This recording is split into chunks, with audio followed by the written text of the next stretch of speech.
17 horas, 58 minutos.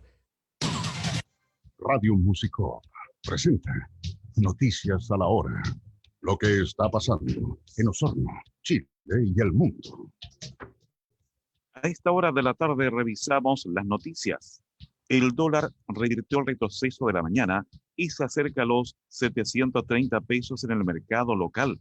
Así cerró sus operaciones de este miércoles, anotando un alza de 3 pesos en puntas de 726 pesos, 30 centavos vendedor y 726 pesos comprador en el mercado local. Ciudad del Vaticano. El Papa Francisco ordenó la rebaja de un 10% de los sueldos de los cardenales, un 8% de los jefes y secretarios de dicasterios y un 3% de los religiosos, mientras se mantiene la nómina de los laicos. El pontífice explicó que la decisión fue tomada para garantizar todos los puestos de trabajo en medio de la crisis económica que afecta a la Santa Sede, producto de la pandemia de COVID-19. La Seremi de Desarrollo Social y Familia, Soraya Said Toiber, dio a conocer gestiones y avances de la estrategia de vacunación contra el COVID para personas en situación de calle, con el objetivo de alcanzar a personas que, pese a que les corresponde por calendario, aún no se han vacunado en la región de los lagos. La Seremi de Desarrollo Social y Familia, Soraya Said, señaló que dentro de nuestros grupos más vulnerables, hoy tenemos un especial énfasis y preocupación por las personas en situación de calle que, producto de la pandemia, también están dentro de los grupos de vacunación. Es por eso que en la región de los lagos hemos implementado, en coordinación con el Servicio de Salud, un apoyo de vacunación para los 2 albergues que se han mantenido en continuidad durante todo el año 2020 y hasta la fecha. Estamos hablando de 20 personas en cada uno de los dispositivos. Esta semana se está generando la gestión para vacunarlos directamente en los albergues. Finalizamos esta hora la revisión de noticias. Llega enseguida Hablemos Legalmente. Radio Musicop presentó Noticias a la Hora. Quédese en Musicop, la primera radio en su vida, la primera en su memoria. 18 horas. Radio Musicop 96.5 FM Osorno y Purranque FM 104.1. Presentamos Hablemos Legalmente. Aquí las cosas son como son y no con barnices ni matices. Hablemos Legalmente, un espacio de estudio jurídico Osorno y Dharma Producciones, con la conducción de los abogados Víctor Pérez, Felipe Jordán y José Manuel Baquedano. Sean todos bienvenidos. Somos campesinos de la raza del troque, jamás un turista del famoso. Hola, buenas tardes a todos nuestros auditores y auditores. Estamos nuevamente en nuestro programa de todos los miércoles a las 18 horas, Hablemos Legalmente, transmitiendo con fuerza desde Musicop en conjunto con Radio Purranque FM y todas nuestras plataformas digitales donde este programa queda registrado y grabado. Saludamos a Abel Montesino, nuestro controlador y director, y a Víctor Pérez, que nos acompañó hoy día. Se excusa Felipe Jordán, ya que por motivos laborales hoy día está complicadito. Hola, Víctor. José Manuel, hola, ¿cómo estás? Aprovecho de saludar inmediatamente a Daniela, a Juan Carlos, que están presentes. Ya los veo por las pantallas de Zoom. Encantado, como siempre, José Manuel. Estamos en tierra derecha, a un par de semanas, 2, 3 semanas de las elecciones, 10 y 11 de abril. Vamos a hablar algo sobre ello porque este universo en el cual nos encontramos hoy día, esta distopía en la cual nos encontramos inmersos, toda la semana o todos los meses o todos los días nos trae sorpresa. Pero bueno, ya iremos a eso. ¿Qué duda cabe, don Victorio? ¿Qué duda cabe?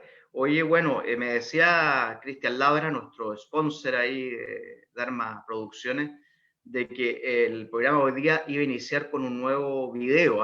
Algo falló, a la vez le vamos a decir, algo falló ahí, pero será para la otra, porque se han preocupado de renovar las producciones de este programa.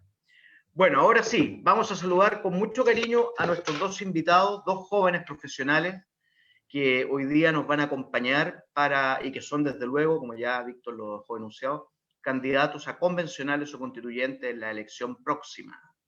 ¿Habrá elección próxima? Tan. Saludemos, partamos por las damas primero. Hola Daniela, bienvenida a nuestro programa. Te damos un minuto para que te presentes y la audiencia te pueda conocer más de lo que te conoce aún.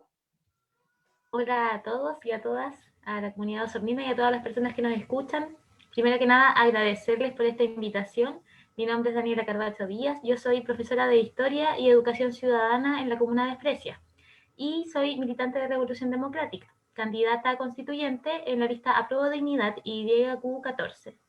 Y ¿qué les puedo decir? Yo creo que a lo largo de esta conversación van a poder conocer mejor cuál es mi planteamiento y la visión que quisiera poner a disposición de la comunidad para el proceso constituyente y también hacer de esto un proceso pedagógico para nosotros como sociedad, porque por cierto que hay muchas dudas, muchas dificultades y a veces el lenguaje jurídico resulta sumamente áspero para muchas personas que lo desconocen, entonces tenemos un desafío grande de que este proceso constituyente nos permita vivir en un mejor país y también nos permita comprender mejor cómo funcionamos y cómo podemos hacer de este país uno más democrático, más justo y más solidario. Así esperamos, Daniela, tenemos fe que estos espacios que estamos otorgando cumplan ese objetivo. Bienvenida y ya vamos a entrar en materia. Don Juan Carlos Claret, la tengo claro con Claret, ese es tu lema, ¿no? Tal cual, ese es. Ah, está bueno tu lema, está bueno tu lema. ¿Qué es de tu vida, Juan Carlos? ¿Cómo has estado?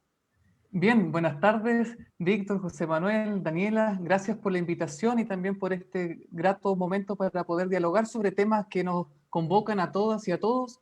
Yo feliz, este tiempo de campaña ha sido muy entusiasta, no ha estado exento de dificultad. Como soy independiente, escogí el camino difícil, digamos, primero recolectando la firma en 3 semanas, nos fue muy bien, llegamos a la papeleta, pero el distrito es gigantesco, haciendo el cálculo de kilómetros cuadrados, el distrito 25, que va desde San Pablo hasta Los Muermos, es del porte de Suiza. O sea, en la zona norte de nuestra región tenemos prácticamente un país europeo y todo eso tenemos que recorrerlo y como independiente a puro pulso. Así que en eso estamos.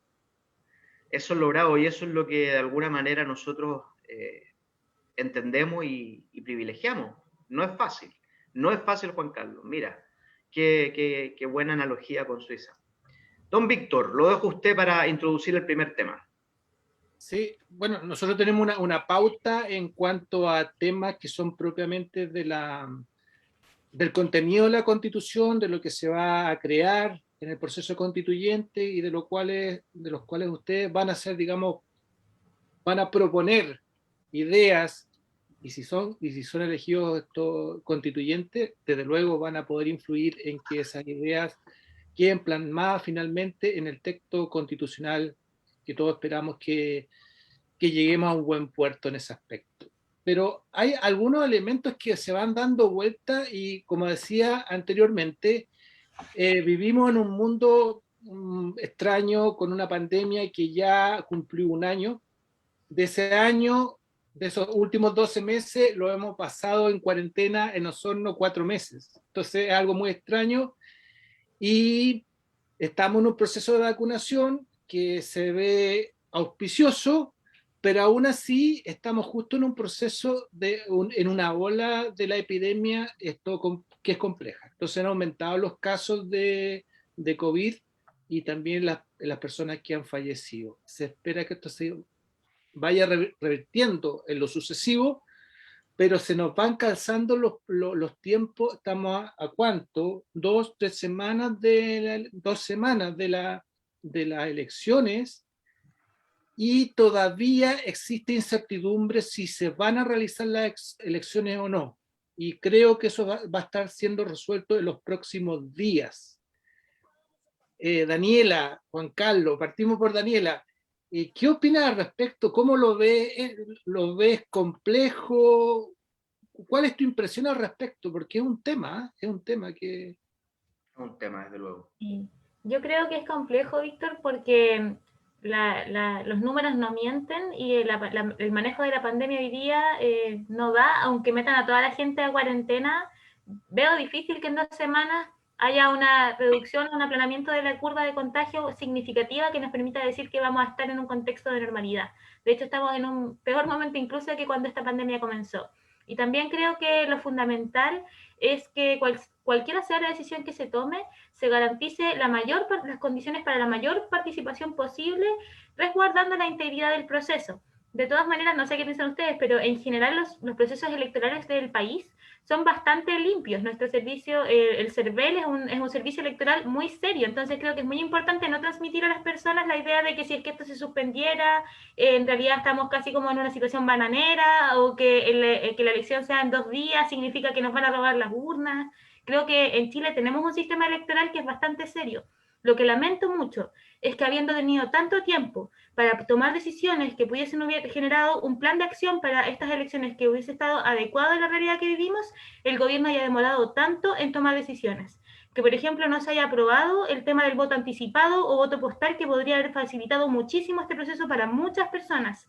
No solo las personas enfermas de COVID, sino personas con movilidad reducida o personas en situación de postrados, incluso personas privadas de libertad. Entonces, creo que allí hay un tema en torno a cómo se ha manejado esta pandemia y cómo se incentiva la participación y se entrega información oportuna, porque además son 4 elecciones y está muy enredoso para la ciudadanía. Juan Carlos. Sí, hay varios aspectos ahí. Es verdad de que evidentemente ahora a 2 semanas estar en esta incertidumbre no es sano ni para la ciudadanía, para los electores, ni mucho menos para las candidaturas. Lo cierto es que postergar las elecciones por medidas sanitarias uno puede comprenderlo porque los números están ahí, los contagios están, los muertos están ahí. Pero postergar las elecciones en invierno no va a ser. Entonces, postergar las elecciones, me imagino, al igual que el plebiscito para octubre, sería, particularmente en mi condición de independiente, sería insoportable. O sea, actualmente, aparte de abarcar un distrito gigantesco, estamos a puro pulso, a puro ñeque, como se dice, y lo cierto es que el costo humano, el costo familiar, el costo personal, o sea, el costo laboral también es grande. Entonces, evidentemente, si se posterga, los más damnificados vamos a hacer las candidaturas independientes en todo esto porque no tenemos un colchón, como si tienen otras candidaturas que nos permita, digamos, decir ya, posterguemos y seguimos trabajando con la institucionalidad de los partidos políticos funcionando. Eso yo no lo tengo, muchos candidatos y candidatas tampoco lo tienen. Entonces, evidentemente, tiene un costo también a la hora de que el ciudadano pueda elegir, porque los independientes no podríamos seguir en competencia. Ese es el principal riesgo en cuanto a las candidaturas. En cuanto a la ciudadanía, considero importante de que si los malls pueden estar abiertos de lunes a viernes, que hace de que en 2 días, respetando las medidas sanitarias, no se puedan hacer. Cuando uno ve esas contradicciones, uno dice, bueno, ¿por qué entonces no podríamos prosperar? Pero lo cierto es que en el escenario en el que estamos, mucha gente tiene miedo de salir. Y eso es verdad. Entonces, si es que la participación va a mermar, lo cierto es que estarían las condiciones entonces para postergar. Pero si se posterga, tendríamos que ver cómo el Estado puede asegurar la participación y la igualdad de condiciones entre candidaturas de partido y candidaturas independientes. Mira, Perdón, Daniela, querías complementar. Tú eres la invitada, así que tienes preferencia. No, muy breve, solo decirle, lo que plantea Juan Carlos es súper importante y destacar que esto no solo afecta a las candidaturas independientes, sino a muchas candidaturas que somos militantes, pero que no tenemos enormes cantidades de donaciones en nuestras cuentas de aportes, ni tampoco somos personas que tengamos, no sé, una experiencia o una votación anterior que nos permita tener un crédito, pongámosle, o no somos propietarios de... Y esa diferencia, en el fondo, afecta claramente por origen socioeconómico, por las candidaturas, por ejemplo, como las de Juan Carlos o la mía, que somos por primera vez candidatos, que no tenemos, por ejemplo, ningún padrino regional que nos esté dando el abrazo y nos esté diciendo, venga, este es mi candidato, yo lo apoyo. Entonces, es la desigualdad política para las personas independientes con pocos recursos, ¿cierto? Y para las personas que somos militantes de partido, pero que no somos apadrinados de nadie, es complicado en el fondo esa desigualdad. Fíjate que sobre el particular es un tema muy de fondo, y yo les tengo que confesar que a mí, independiente que pueda o no estar de acuerdo con sus ideas, con la tuya o la de Juan Carlos, pero sí les tengo gran admiración por la valentía de ser candidato a pulso. Esa cuestión yo la encuentro admirable. Y como decía una canción que le gustaba mucho a mi papá de los Iracundos, un grupo muy antiguo, con la fuerza que nos da la juventud. Tirarse así a ñeque a hacer esta campaña, haciendo recursos. Yo de verdad les saco el sombrero a los dos. Y se lo saco por varias razones. Primero, porque, como bien lo dijeron, no tienen la plataforma de un partido poderoso ni padrinos. Pero es que la sociedad política chilena ya no quiere padrinos. Ya no quiere esa corrupción de dinero y política.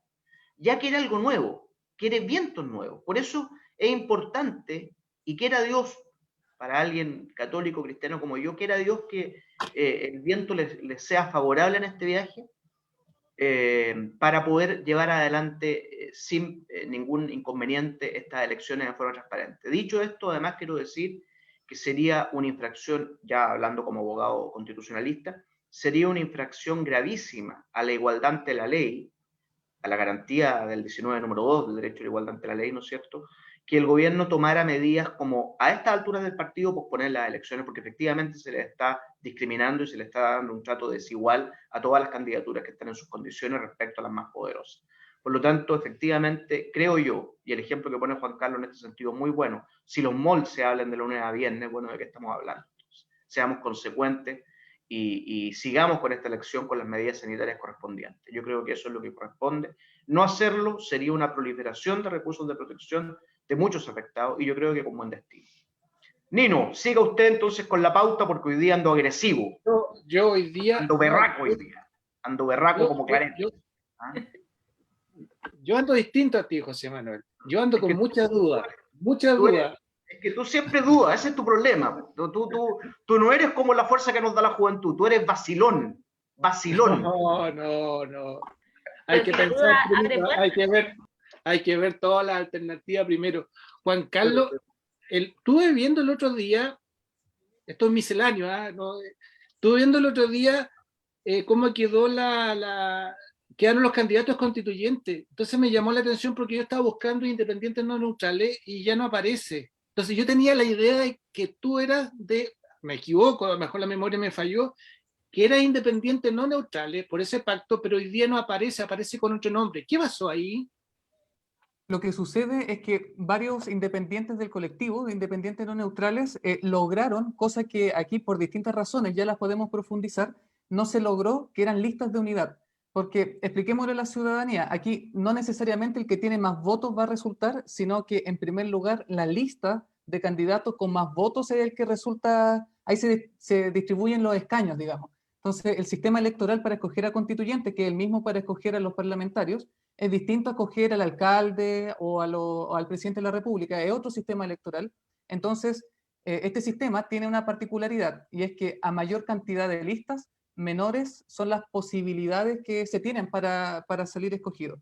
Entonces, trabajamos para formar listas de unidad, cosa que no pudimos, pero otros independientes sí lo pudieron hacer en otros distritos. Entonces, habían, claro, personas independientes no neutrales que lograron una alianza con listas propias de esos distritos.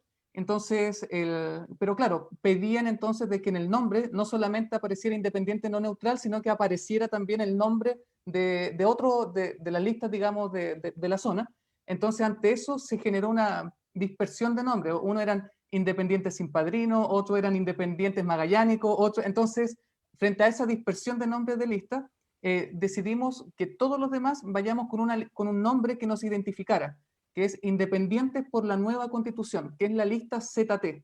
Entonces, si tú vas al voto de constituyente, en el número 24, 25 y 26 estamos los Independientes por la Nueva Constitución, los que éramos independientes no neutrales. Entonces, y eso nos caracteriza a nivel nacional. Entonces, yo comparto lista junto con la profesora Carolina Lagos, quien fue directora de la Escuela España y que también trabajó en el Colegio Santa Marta, y con Jorge Contreras Godoy, quien es profesor en Puerto Varas. Entonces, logramos sumar fuerza y esto nos va a permitir disputar espacio a nivel electoral a los partidos políticos, porque si uno va solo, como una isla, digamos, el sistema electoral inmediatamente nos descarta. Entonces, por un tema de competir en igualdad de condiciones, optamos por esa decisión. Me queda perfecto. Muy claro, Juan Carlos, gracias por la aclaración. Partamos, Víctor, con las preguntas de fondo, porque si no nos va a alcanzar el programa. Perfecto, José Manuel. Entramos en tierra derecha, partimos por Daniela, después la misma pregunta para Juan Carlos. Yo quería, esto lo vamos haciendo por tema, entonces como primera idea, y lo trato de hacer lo más amplio posible para que ustedes lo enfoquen como quieran enfocarlo de acuerdo a sus criterios, a sus prioridades.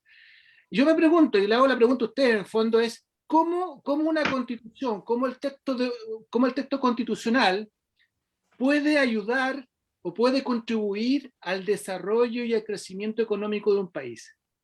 ¿La constitución es importante para el desarrollo del país? Y si lo es, ¿de qué forma puede influir?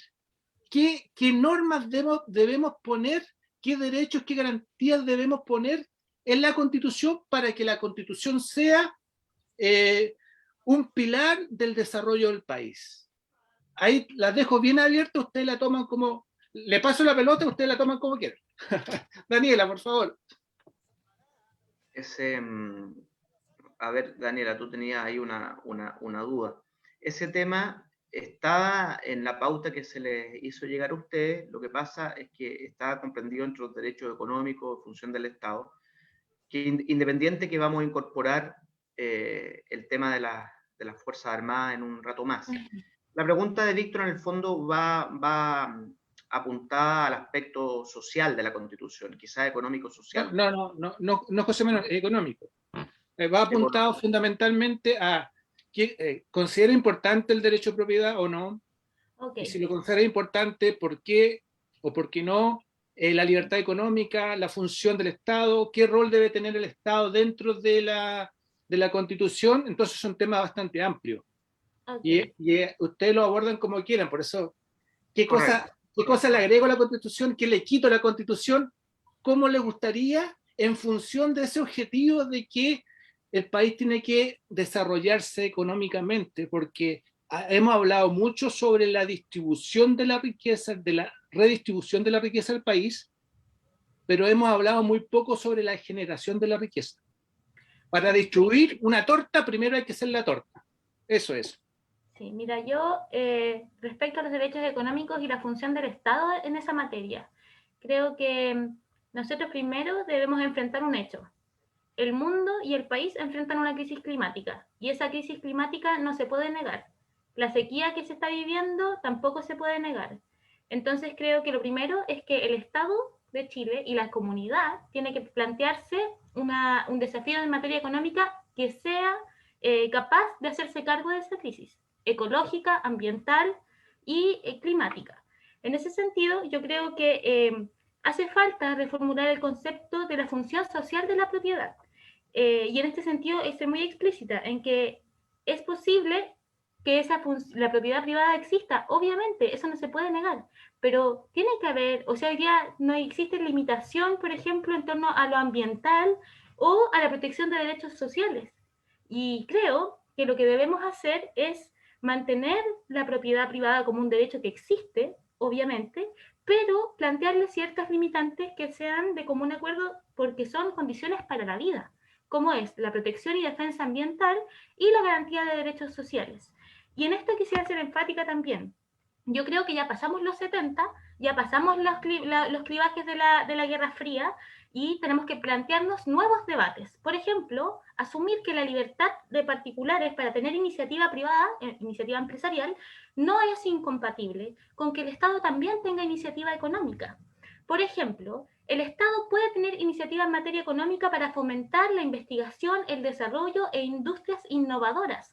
Porque hoy día, si somos francos y miramos el campo económico de nuestro país y las actividades económicas que se desarrollan, hay muy poca inversión en desarrollo, hay muy poca inversión en investigación y resulta que todavía estamos exportando básicamente agua, troncos, minerales, por ejemplo, lo que se arrastra de la pesca, pero el impacto ambiental de eso no se mide y no hay mayor innovación, no hay mayor educación ni formación en la mano de obra. Entonces necesitamos que el Estado tenga un rol. Y creo que eso es fundamental, pensándolo no como un Estado totalitario que va a horadar nuestras libertades, sino como un Estado emprendedor capaz de fomentar esa iniciativa, esa investigación, ese desarrollo y una economía más sostenible y compatible con nuestra vida. Perfecto, Daniela. Juan Carlos.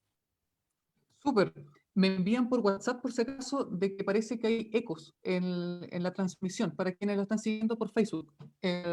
Por si acaso, para avisarle A ver, a la vamos a persona que silenciar ve. los micrófonos, silenciamos los micrófonos para tratar de... Bien, mientras tanto, continúo entonces con la pregunta. A ver, sobre derecho de propiedad, varias cosas.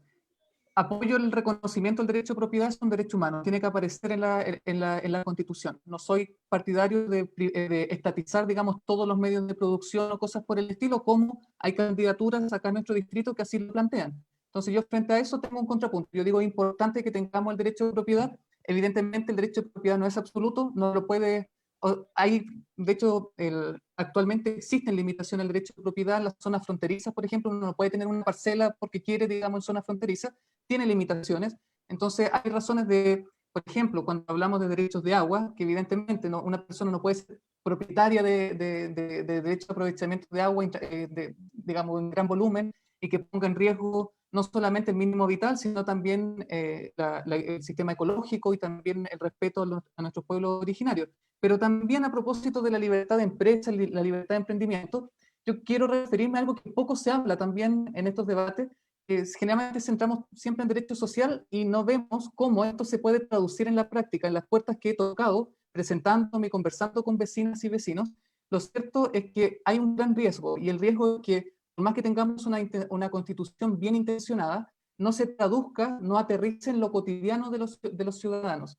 Muchos dicen, bueno, yo quiero trabajar en paz, y yo comprendo esa necesidad, porque lo cierto es que hemos estado acostumbrados al diseño de un Estado que no llega en momento oportuno, si llega, llega mal, y sobre todo no es capaz de anticiparse a los conflictos. ¿Qué significa esto? Nosotros tenemos un derrotero, digamos, de varios conflictos sociales desde la década de los 90, pero desde el 2006 en adelante hemos estado constantemente en crisis institucionales, y parecía que esto fuera autopoyético, es decir, que se iba creando a sí mismo, como que el Estado era impermeable a las necesidades de la gente. ¿Y en qué se tradujo esto? En un estallido social. O sea, el barco se iba hundiendo y de repente eso, digamos, se terminó de hundir. Entonces, frente a esto, es que tenemos que ser sumamente inteligentes a la hora de diseñar en la nueva Constitución un Estado que sea capaz de anticiparse a los problemas sociales, de llegar en el momento oportuno, porque justicia que llega tarde es injusticia, y al mismo tiempo de llegar de manera eficiente. ¿Y por qué pongo esto cuando hablamos de la libertad económica? Porque en las últimas décadas nos acostumbramos a que la única forma de conseguir cambios era tomándonos las calles, protestando, interrumpiendo la libertad de circulación de las otras personas, la libertad de emprendimiento de las otras personas, y esto nos tiene en una crisis hoy día que hace que muchos proyectos de inversión, por falta de seguridad jurídica, es que decidan, por lo tanto, no invertir acá en Chile. Necesitamos, por lo tanto, diseñar a la hora de no solamente reconocer el derecho de propiedad con las limitaciones en función del bien común, sino que también tenemos que ser capaces de desarrollar o de diseñar una institucionalidad que permita entonces que nuestros problemas, nuestras diferencias se puedan canalizar de buena manera, pacíficamente, para que evidentemente podamos trabajar tranquilos, podamos tener libertad de emprendimiento y al mismo tiempo tengamos seguridad en nuestras inversiones. Bien, me parece bien acotado tu punto. En esta materia ambos, creo yo, sí, ustedes dos invitados me corrigen si estoy mal, pero creo entender, y les pido perdón porque soy un día muy agotador por si se me pasa algo, pero creo entender que ambos están por mantener la propiedad privada con rango constitucional. Ambos. Ninguno está con la idea de abolir la propiedad privada de la Constitución. Y primera idea. Daniela señala de que estando con la propiedad privada, sí, ella cree que es necesario matizarla conforme al tema del medio ambiente, cambio climático y todo lo que en definitiva se traduce en una amenaza para la vida del mundo en general. Por lo tanto, ese es un punto interesante. También es interesante lo que dice Juan Carlos en cuanto a este nuevo rol del Estado post movimiento social del 18 de octubre. Sí, vamos a hacer otra pregunta. Dime, Daniela. Y solo incorporar, José Manuel, que yo estoy de acuerdo efectivamente con que la propiedad privada se reconozca, pero también que se reconozca la función social de la propiedad y otras formas posibles de propiedad. Y que se entienda Esa, que perdón, la función social está hoy día, por si acaso, la función social de la propiedad está reconocida como una limitación al derecho de la propiedad. Pero reformularla para que sea efectivo, porque hoy día hay muchas cosas que están, pero que los hechos sabemos cómo ocurre realmente. Entonces necesitamos ahí hincar el diente. Y reconocer otras formas de propiedad colectiva que no son incompatibles. Sí. Perdón, ¿a qué te refieres con propiedad colectiva, Daniela, para entender un poco el concepto? Voy a poner un ejemplo que ojalá después podamos profundizar, pero por ejemplo el agua. El agua no puede hoy día estar bajo el régimen de propiedad privada en la que se encuentra. Ese es colectiva en el sentido de agua como un bien común a todas las personas. El reconocimiento de que es un bien común natural, por ejemplo. Y que eso Ya, nos el acceso al agua potable como un derecho humano, claro. Claramente. Ahora, pero ¿cómo se hace compatible eso con la explotación de... Por ejemplo, acá estamos en un área, en una región que es agrícola, entonces los agricultores necesitan agua para producir para producir el tema de la ganadería, la agricultura, lo necesitan. Entonces necesitan que le garantice la disponibilidad vía derecho de propiedad, como se ha hecho hasta el momento, de ese recurso. Pues si tú no le garantizas ese recurso a ese empresario agricultor, él no va a poder desarrollar un proyecto a largo plazo. Entiendo que tiene que ser compatibilizado con los otros derechos, con el derecho que tenemos todos las personas de acceder al agua potable, pero también hay que garantizarle, creo yo, no sé qué opinas al respecto, que hay que garantizarle a aquella persona que está produciendo un determinado servicio o producto que lo pueda desarrollar y que tenga garantía de que va a acceder a ese recurso. Yo estoy de acuerdo, Víctor, en que las personas que, por ejemplo, tienen industrias o actividades económicas asociadas y que necesitan el agua deben tener acceso, pero es un acceso que tiene que ser razonable y tiene que existir jerarquización. No es lo mismo que las personas estén abasteciéndose de camiones aljibes mientras una forestal o una gran agroindustria está consumiendo enormes cantidades de derechos de aguas y que la gente esté en esas condiciones. Y a su vez, no puede existir un aprovechamiento de aguas que genere sobreuso y seque las napas subterráneas con sobreexplotación irracional y que no tome en consideración el sistema de cuencas y el régimen hidrológico que necesita ser regenerado. Porque si no se resguarda su capacidad de regeneración, pasan cosas como que se nos secan los ríos, se nos secan las napas y enfrentamos sequía. Entonces, el gran desafío que tenemos es cómo, por ejemplo, favorecemos la innovación en los sistemas de regadío con un Estado emprendedor que genere investigación, desarrollo que, por ejemplo, en lugar de subsidiar solamente hoy día la actividad forestal o actividades extractivistas del carácter que tiene, también genera incentivos para mejorar e innovar en sistemas de regadío con menor impacto ambiental. El tema de los derechos de agua, para mí, yo lo pongo en debate, porque creo que debe garantizarse el agua para las actividades económicas, pero el agua es un bien común natural y debe existir principio de regenerativo de los sistemas hidrológicos, derecho humano al agua con acceso y saneamiento garantizado y jerarquización de su uso para que las industrias también puedan acceder a ella, pero en forma razonable. Y pensar en innovación y desarrollo para que no tengamos que generar el sobreuso que hoy día se genera. Podemos hacerlo de una mejor manera y no hay que tenerle miedo a esos debates siempre y cuando podamos dar soluciones colectivas que nos permitan mantenernos a flote económicamente, pero también resguardando la ecología y la vida de las personas. Yo parece que me voy a pasar al Frente Amplio, pues me estoy sintiendo muy identificado con estas cosas. Es que sabes tú, Víctor, que es de sentido común también.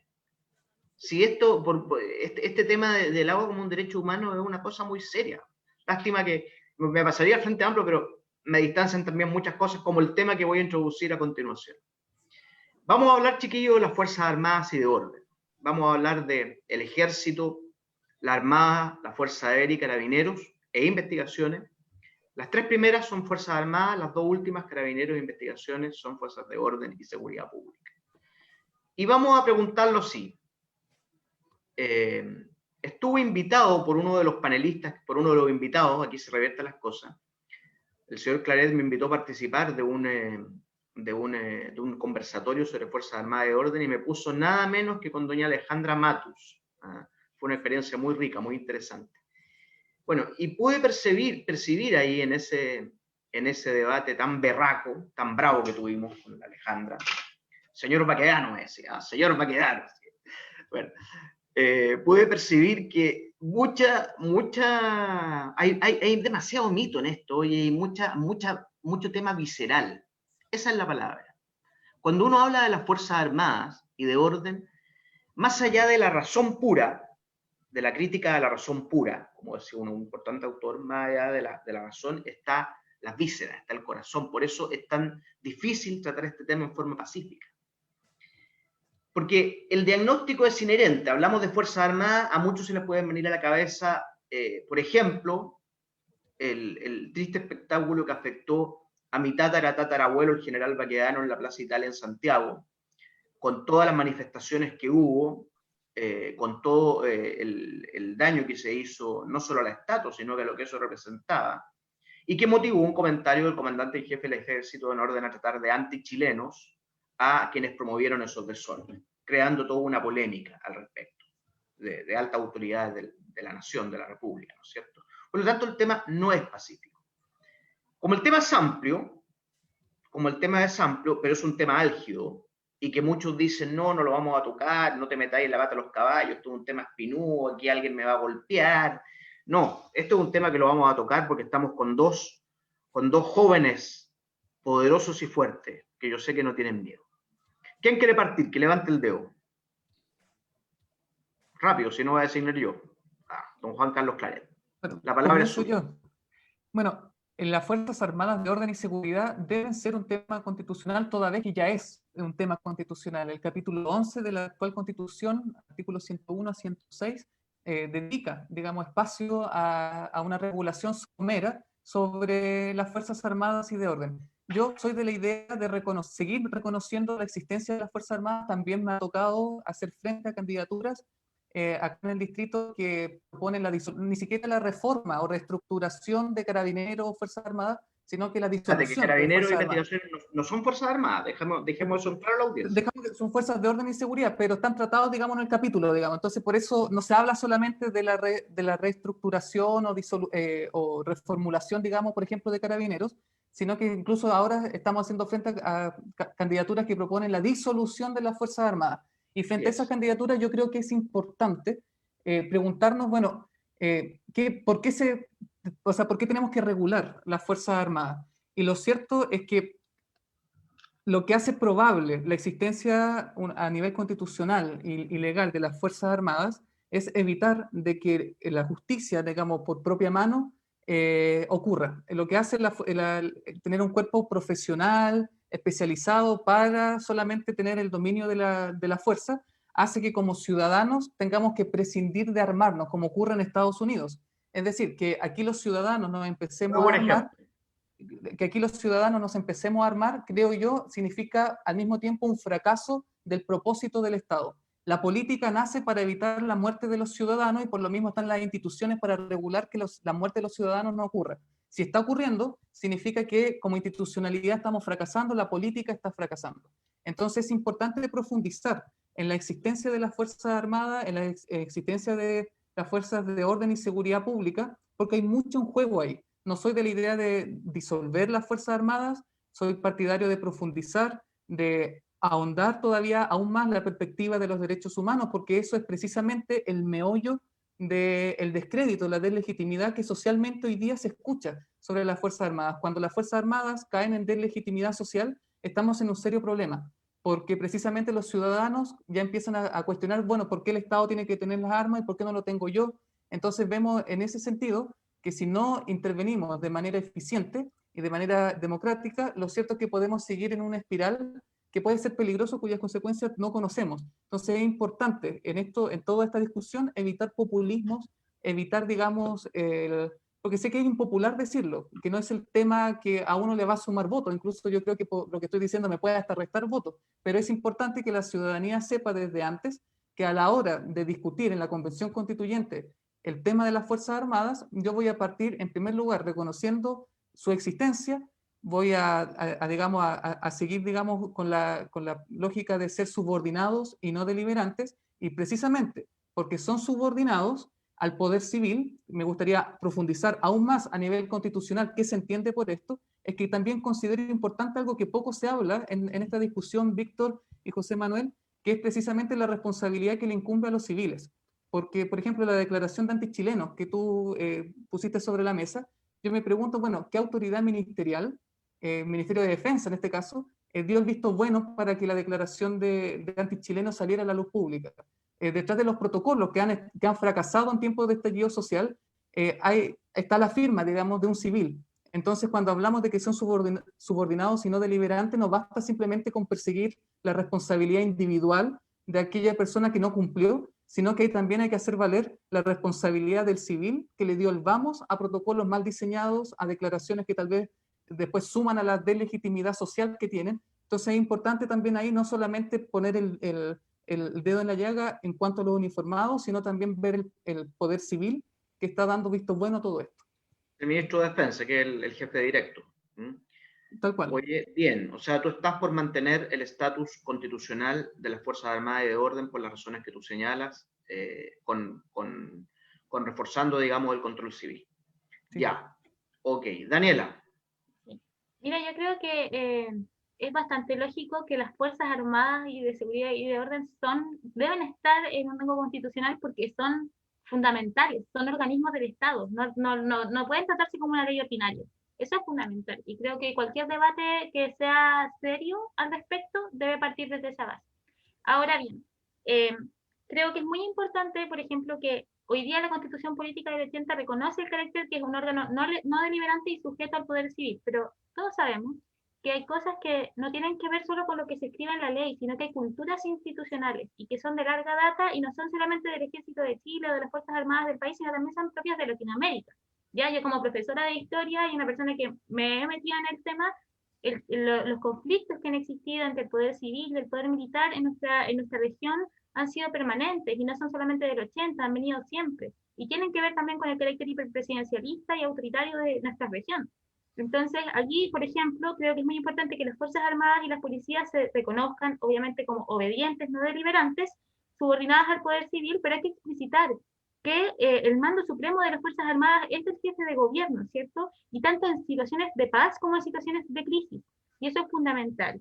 También yo soy partidaria, y en esto voy a ser bien franca, de eliminar el Consejo de Seguridad Nacional, COSENA, creado en la Constitución de 1980. No veo por qué materias tan sustantivas e importantes deben estar en un órgano que está hoy día tiene rango constitucional, y creo que son parte de lo que debiese ser debate de las autoridades civiles. No implica eso que no se le pueda hacer consultas a las personas que hoy día son parte de estas fuerzas y que tienen conocimiento experto, sin duda que sí, pero la decisión política es de las autoridades civiles, y eso es fundamental. También que el uso de las fuerzas sea regulado siempre bajo normas legales con respeto a los derechos humanos y al derecho internacional humanitario.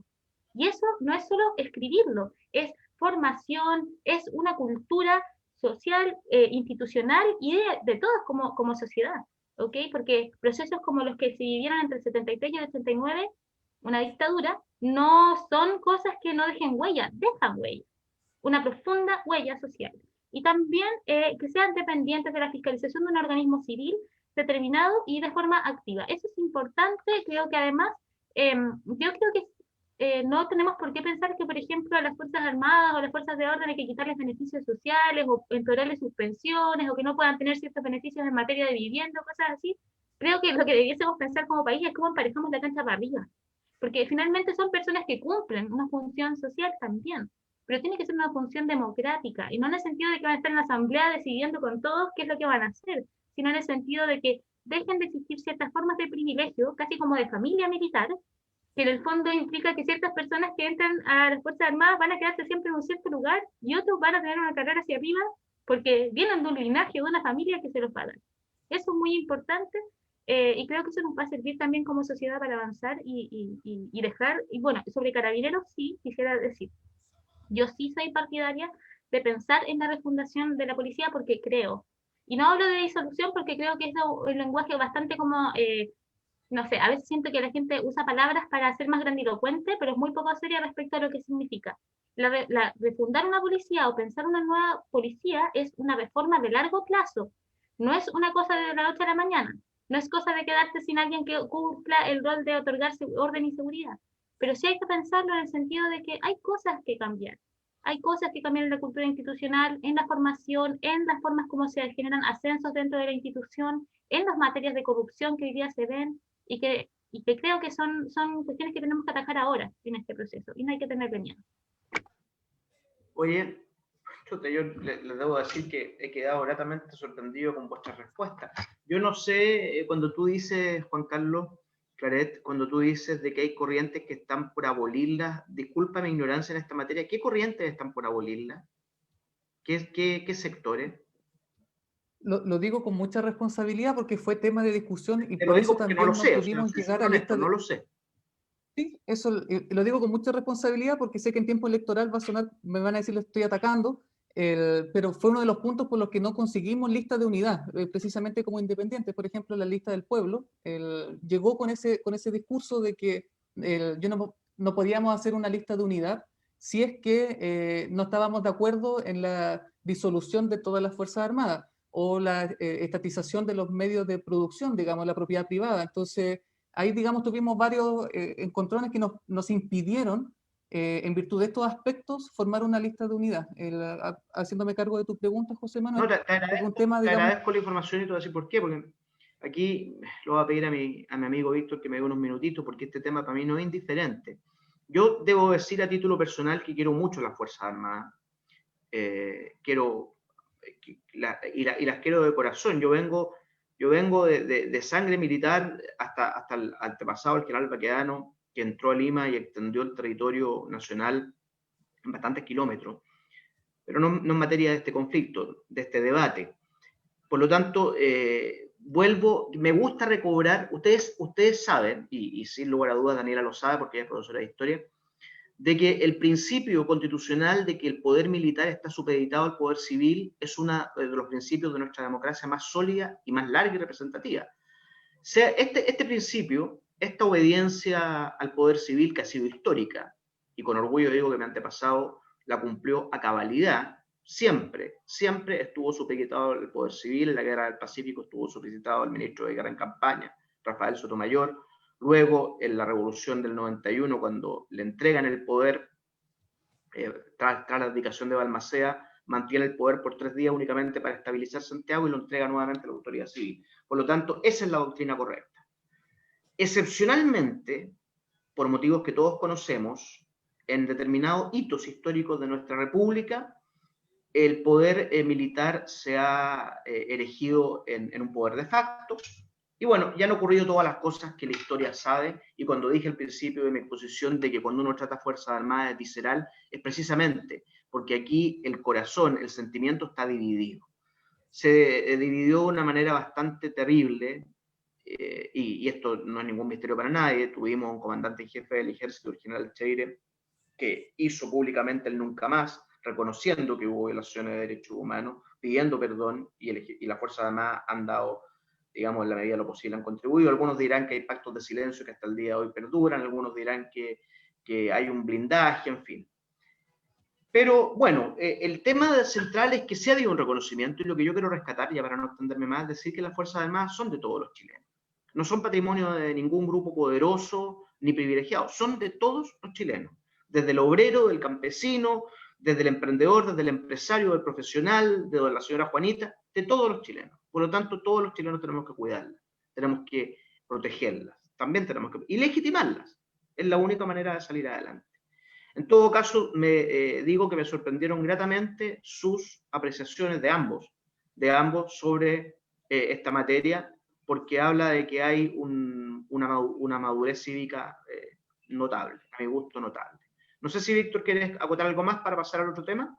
Yo paso a otro tema, José Manuel, porque usted ha monopolizado de nuevo con sus temas. Pero dime si este no es un tema, fíjate que este tema, incluso más, lo voy a decir a estos dos jóvenes invitados, no lo habíamos preguntado a ningún otro invitado en programas pasados.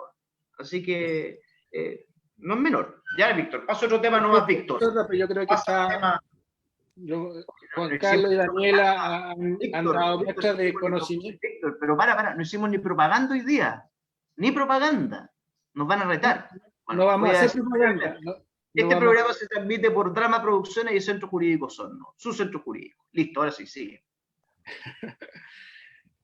Bueno, José Manuel, usted me saca de foco de repente, porque yo estaba Esa es la idea, esa es la idea. muy claro en lo que tenía que decir ahora, y tú hablas de la propaganda. Qué terrible. Pero bueno, yo le pido disculpas a Juan Carlos, a Daniela por esto, pero chicos, ¿qué opinan ustedes? ¿Encuentran que el presidente de la República, no me refiero al presidente Piñera, sino la institución presidente de la República, la máxima autoridad dentro del Poder Ejecutivo, tiene demasiadas atribuciones? ¿Encuentran que nuestro sistema es extremadamente presidencial? ¿Debiera cambiarse este sistema? ¿La Constitución debiera considerar otra forma de gobierno? Por ejemplo, un sistema semipresidencial, un sistema parlamentario. Juan Carlos. Bueno, una de las razones que explica mi diagnóstico de delante sobre que el Estado llega tarde, que llega mal y que no se logra anticipar, digamos, a los problemas sociales ni logra canalizar de manera efectiva nuestras diferencias, se debe en gran medida a que muchas de las atribuciones descansan solamente en una voluntad, que es la del presidente. Yo creo que el hiperpresidencialismo reforzado que tenemos acá en Chile tiene que corregirse. Yo creo que no es muy sensato inmediatamente casarse con un modelo, o, por ejemplo, un presidencialismo moderado o un sistema parlamentario, si es que no discutimos previamente todas las instituciones. Porque no es lo mismo tener un sistema presidencialista con el Congreso bicameral y con otras atribuciones, que tener un sistema presidencialista con un Congreso unicameral. O sea, tenemos que definir bien qué rol va a desempeñar el Poder Ejecutivo, el Poder Legislativo y también el Poder Judicial, junto con los otros órganos autónomos, para definir bien cuál es el sistema de gobierno, particularmente en el Ejecutivo, más idóneo. Porque, o si no, si me caso inmediatamente con el sistema parlamentario, pero en un Congreso unicameral, yo creo que los riesgos son demasiado altos en cuanto a gobernabilidad.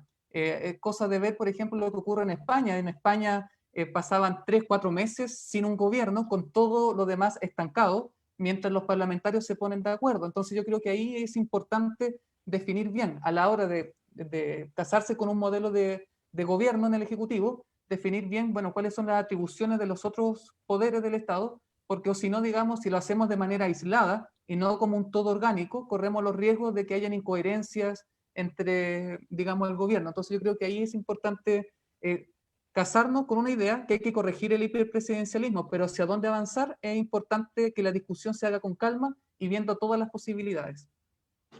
Daniela, ¿qué nos puedes decir al respecto? Yo lo primero que les diría es que un sistema político que esté basado en la conjunción del Poder Ejecutivo y el Poder Legislativo para América Latina sería realmente una novedad. Y sería, yo creo, un aprendizaje, porque nuestra región está acostumbrada a los hiperpresidencialismos que derivan muchas veces en autoritarismo, en caudillismos muy fuertes y en inestabilidad política. ¿Por qué? Porque tenemos un Congreso carente de atribuciones y un presidente con demasiadas atribuciones. Entonces, quienes se supone que son elegidos para representar los intereses generales, para debatir democráticamente y generar leyes que vayan en sintonía con las necesidades y las condiciones del país de avanzar, no lo pueden hacer porque hay materias que son exclusivas del presidente, como por ejemplo todo lo que tiene que ver con gasto. Es una iniciativa, o el tema de los vetos, que son exclusivos del presidente. Yo creo, en general, en una visión de un semipresidencialismo. Un semipresidencialismo en donde, por ejemplo, exista poder de veto mutuo, donde, por ejemplo, el Congreso tenga iniciativa de gasto, donde, por ejemplo, haya, y yo tiendo a creer más bien en la idea de la unicameralidad, porque no creo que sea como eficaz o eficiente en términos de gasto y en términos de funciones, a menos de que sean dos cámaras pero con funciones separadas, pero que hoy día existan dos cámaras con básicamente la misma función, donde una vigila y corrige lo que hace la otra, y además con criterios etarios que hablan mucho de una discriminación en términos generacionales o de edadismo en el fondo, como de reconocer que hay unos mayores y hay unos más jóvenes, y los mayores tienen que corregir a los menores, cuando en verdad debiésemos tender puentes entre generaciones y no reafirmar esas formas de discriminación. Creo que para nuestro país avanzar hacia un semipresidencialismo con mayores atribuciones en el Congreso, con vetos mutuos, con iniciativa económica, con un Congreso que sea más eficaz, además con formas de participación social, que ojalá podamos avanzar después a formas de democracia, etcétera, sería una gran novedad. Me cuesta pensar en un sistema parlamentario porque tengo el temor de que se convierta en una suerte de ajedrez en donde lo que importa son las lógicas cupulares de acuerdos entre partidos y parlamentarios. Mientras no exista una democracia participativa con mecanismos de real incidencia de la ciudadanía y con descentralización efectiva para que existan gobiernos comunales y gobiernos regionales con más atribuciones, un sistema como parlamentario sin esas modificaciones puede derivar en hacer aún más cupular la democracia o las decisiones en nuestro país. Gracias, Daniela. ¿Sabes qué? Toca un punto que a mí me parece interesante, lo he escuchado en varias oportunidades y tengo mis dudas. No porque tenga un preconcepto al respecto, sino porque ver cómo esa idea puede funcionar. Nosotros como regla, y una regla esto en términos políticos y económicos, y que nos ha dado cierto éxito en los últimos años, las últimas décadas, es la iniciativa exclusiva del presidente en lo que se refiere a tributos, creación de impuestos y el gasto social. Y tiene un fundamento, y su fundamento fundamentalmente es el siguiente, que el presidente tiene un presupuesto, propone un presupuesto, tanto voy a ganar, tanto voy a recibir, tanto son mis ingresos y tanto voy a gastar.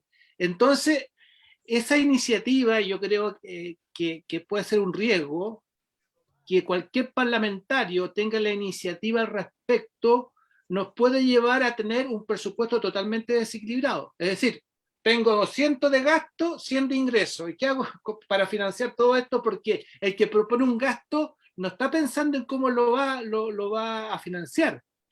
No sé si podrías profundizar sobre ese punto, que me parece muy interesante que lo hayas planteado. Sin duda, Víctor. Es que yo creo que ahí es donde hay que tratar de entender que las propuestas no son polares. Pensar que haya, por ejemplo, iniciativa de gasto en el Congreso no significa que el Congreso pueda llegar y generar iniciativas totalmente desorbitadas respecto al presupuesto nacional. Si el Congreso tiene, o le pensamos, una capacidad de iniciativa de gasto, pues tú le dedicas una partida. Y será el Congreso democráticamente el que tiene que discutir en función de las necesidades del país, dónde lo pone, en función de qué iniciativas de ley, en función de qué necesidades sociales o en función de qué proyectos. Lo mismo ocurre, por ejemplo, con que hayan presupuestos o rentas fiscales regionales, porque en el fondo nosotros necesitamos que haya capacidad de generar recursos, ¿cierto? Pero que esos recursos se puedan jerarquizar y se puedan gastar en necesidades que hoy día son identificadas no solo desde el presidente, porque seamos francos, el presidente de la República, sea quien sea, mientras funcione la estructura como hoy día funciona, el poder político en el país no mira realmente lo que ocurre en las regiones, no mira lo que ocurre en las comunas, no conoce esa realidad. Entonces, esa capacidad que tengamos de, por ejemplo, darle al Congreso una cierta capacidad de gasto, debe estar regulada, debe tener un monto específico, debe estar sustentada en un presupuesto realizable y debe estar acorde, o sea, tienen que saber ponerse de acuerdo. De eso se trata, de dejar de pensar en que todo tiene que ser una confrontación radical, sino que el Ejecutivo y el Legislativo tienen que aprender a trabajar en conjunción en función de los intereses generales. Ese es el gran desafío de Chile y ese es el gran desafío de América Latina. Muchas gracias, Daniela. José Manuel, yo creo que alcanzamos a ver otro temita. Sí, estamos cortos. Tenemos varios temas en carpeta, pero como ya todos estos programas tienen un horario muy definido, ¿no es cierto? Vamos a cerrar con la última pregunta. Mis queridos invitados, pregunta para ambos. ¿Qué creen ustedes que debería decir la Constitución? ¿La familia es el núcleo fundamental de la sociedad o las familias es el núcleo fundamental de la sociedad? ¿Quién agarró la sutileza? O ninguna de las anteriores, también puede ser una... Las familias, o la familia en sus distintas modalidades. Mientras haya un grupo que los une un vínculo de amor, de respeto y cuidado, creo que merecen igual protección. Eso para mí, digamos, es más o menos claro. O sea, tú entonces estás abogando en la Constitución por ampliar el concepto de familia a las distintas familias que de alguna manera nuestro derecho reconoce. Tal cual. Okay. Tal cual. Que no sea la Constitución el pretexto para que en la política pública se hagan discriminaciones arbitrarias. Yo creo que ahí necesitamos nuevamente ser capaces de diseñar una constitución inteligente que nos abra las puertas para poder resolver los problemas que tal vez hoy día ni siquiera imaginamos. Súper Porque si no, claro, la constitución va a quedar obsoleta en poco tiempo. muy claro. Daniela. Sí, mira, dos cosas. Primero, son las familias, y no solamente en términos de género o de si es que una familia es homosexual o no, sino también, por ejemplo, a mí me crió mi abuela. Y hay un montón de trabas para familias de formas diversas para poder acceder a beneficios o políticas sociales. Entonces, eso es una cosa. Y lo otro, no solamente son las familias, son las personas y es la comunidad. Y esos actores tienen que ser reconocidos porque de lo contrario se focaliza demasiado la idea de cuál es la unidad a la cual tienen que ir las ayudas, tienen que ser reconocidas y eso se traduce en política pública. Entonces necesitamos tener un reconocimiento más amplio de las actorías que hay en nuestra sociedad para que después, en materia de ley, el Congreso pueda responder a esas realidades. Pregunta cortita, Juan Carlos, ¿a favor o en contra de la eutanasia? Yo, digamos que creo que es importante de que las personas, sobre todo en una circunstancia de sufrimiento grande, tengan la capacidad de elegir. Pero ojo, no se trata de una decisión en el aire. Tenemos que generar las condiciones para que esa decisión sea libre, sea discernida, porque cuando uno está sufriendo es difícil, digamos, tomar la decisión no condicionado por el sufrimiento insoportable que uno sufre. Si generamos las condiciones a través de políticas públicas, por ejemplo, de salud mental, etcétera, donde podamos informar y al mismo tiempo generar las condiciones para que las personas puedan anticiparse y discernir, creo que esa decisión anticipada tiene que ser respetada. Ok, Daniela, ¿lo mismo? A favor. Y sean en caso, y además no son cualquier caso, son casos de enfermedades terminales, donde la persona realmente ya no tiene otra, está viviendo un dolor tremendo, y yo lo he vivido con mi abuelo que tuvo cáncer, y realmente creo que hay un respeto a la dignidad de la muerte también. Es complicado. Bueno, hemos avanzado por muchos temas que eran otros tantos pendientes, pero con Víctor hemos tratado de, a lo menos, concentrar los temas medulares y más importantes en vísperas de escribir esta nueva constitución del Chile siglo XXI. Palabras de cierre, Víctor, antes de dejar a nuestros invitados para... Yo estoy muy contento de haber tenido a Daniela, a Juan Carlos en este programa. Encuentro que la conversación se dio de una forma muy grata y fluida. Pienso lo mismo. Y yo creo que los cuatro, obviamente cada uno en su rol, cumple una función importante. Yo siempre he reivindicado desde este programa algo que para mí es muy sentido, que es el tema de la educación cívica. Yo creo que tenemos una gran oportunidad de tener ciudadanos preocupados y responsables de la vida en comunidad. Y esta es una gran oportunidad, y estos programas y estas discusiones, y probablemente, aunque ninguno o alguno de ustedes no sea candidato, ya cumple un rol extremadamente importante, porque ha discutido, debatido, transmitido ideas, y eso para mí es fundamental, porque se ha hecho en un marco de respeto, y creo que es el sustento de nuestra democracia, y ojalá esto siga para más adelante. Así que yo los felicito por haber asumido tanta responsabilidad en estos tiempos que son, yo lo siento así como tiempos de esperanza. Yo no puedo estar más de acuerdo con lo que dijo Víctor, lo hago mío y propio, me adhiero en todos sus términos. Palabras de cierre finales para que los candidatos digan lo que estimen pertinente a la audiencia. Las damas primero. Daniela.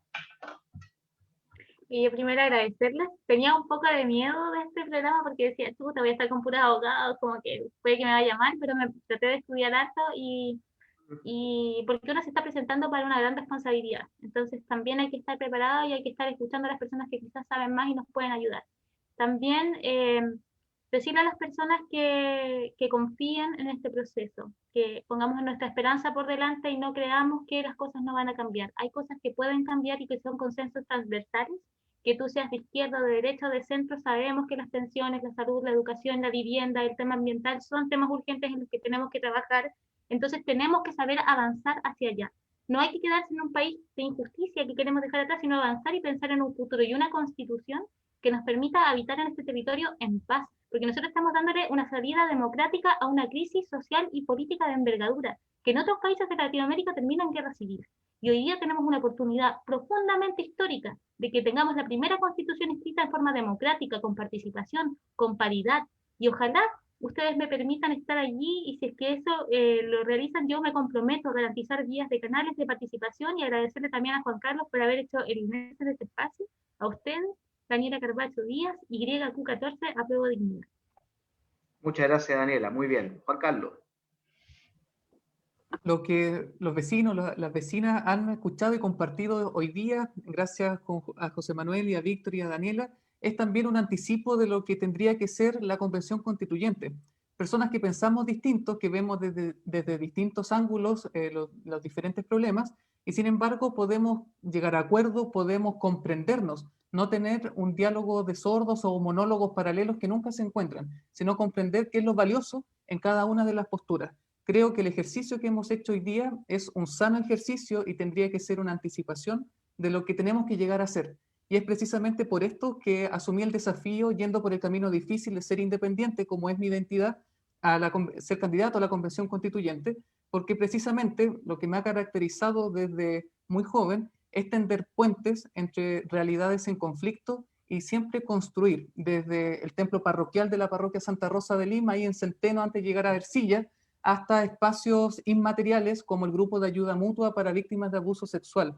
En Osorno, la organización de laicos que luchamos para acabar con la impunidad, sobre todo en los abusos eclesiásticos. Entonces necesitamos que quienes ustedes escojan con información, pero sobre todo con la perspectiva de que la nueva Constitución no puede ser una Constitución solo para los semejantes, sino que tenemos que redactar una Constitución inteligente que diseñe una institucionalidad que se anticipe, que llegue de manera oportuna y eficiente para la canalización de nuestras diferencias y al mismo tiempo una Constitución que sea un techo común para todas y todos. Para esto me comprometí, por eso es que decidí no ser un espectador y es por eso que de la misma forma en mi historia de vida muchas personas han confiado en mí y el resultado está a la vista, es que nuevamente, vecina, vecino, te pido que vuelvas a confiar, porque lo que está en juego, como igual decía Daniela, es tan importante que no podemos ser indiferentes.